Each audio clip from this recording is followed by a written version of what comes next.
নমস্কার, আমি সুদীপ্তা বন্দ্যোপাধ্যায়। আইকন কথায় আপনাদেরকে স্বাগত। রাখি বন্ধন বাঙালির এই উৎসব কবে কিভাবে পালিত হয়, পৌরাণিক কালে ও আধুনিক সময়ে কিভাবে পালিত হয়, এই সব বিষয়ে জানব। চলুন তবে শুরু করা যাক। রাখি বন্ধন উৎসবের দিন দিদি বা বোনেরা তাদের ভাই বা দাদার হাতে রক্ষার বন্ধন রাখি বেঁধে দেন, যাকে আমরা রাখি বন্ধন উৎসব বলি। পরিবর্তে ভাই বোনকে উপহার দেয় এবং সারা জীবন তাকে রক্ষা করার শপথ নেয়। এরপর ভাই বোন পরস্পরকে মিষ্টি খাওয়ায়। উত্তর ভারতে বিভিন্ন সম্প্রদায় সহোদর ভাই বোন ছাড়াও জ্ঞাতি ভাই বোন এবং অন্যান্য আত্মীয়দের মধ্যেও রাখি বন্ধন উৎসব প্রচলিত। অনাত্মীয় ছেলেকেও ভাই বা দাদা মনে করে রাখি পরানোর রেওয়াজ রয়েছে। এবার দেখে নেওয়া যাক ধর্মীয় দিকগুলো।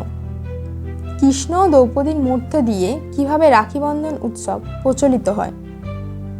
মহাভারতে বর্ণিত তথ্য অনুযায়ী একটি যুদ্ধে কৃষ্ণের কবজিতে আঘাত লেগে রক্তপাত শুরু হলে পাণ্ডবের স্ত্রী দ্রৌপদী শাড়ির আঁচল খানিকটা ছিঁড়ে কৃষ্ণের হাতে বেঁধে দেন।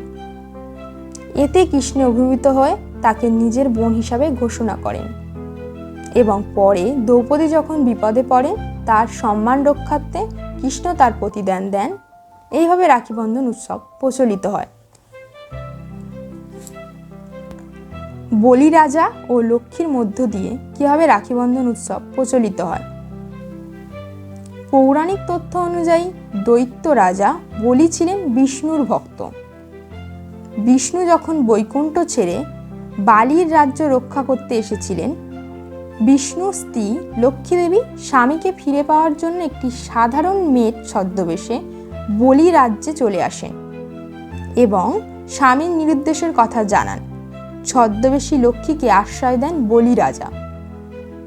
এরপর লক্ষ্মী দেবী জানান যে যতদিন না তার স্বামী ফিরে পান ততদিন তিনি এখানেই থাকবেন।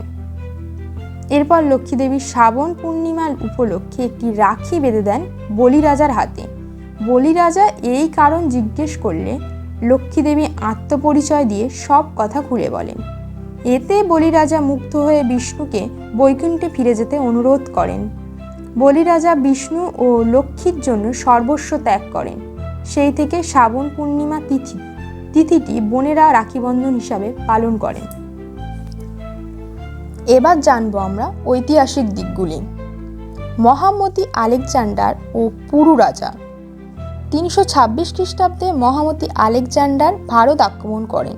আলেকজান্ডারের স্ত্রী রোজানা রাজা পুরুকে একটা পবিত্র সুতো পাঠিয়ে তাকে অনুরোধ করেন আলেকজান্ডারের ক্ষতি না করার জন্য। পুরু ছিলেন কাটোচ রাজা। তিনি রাখিকে সম্মান করতেন।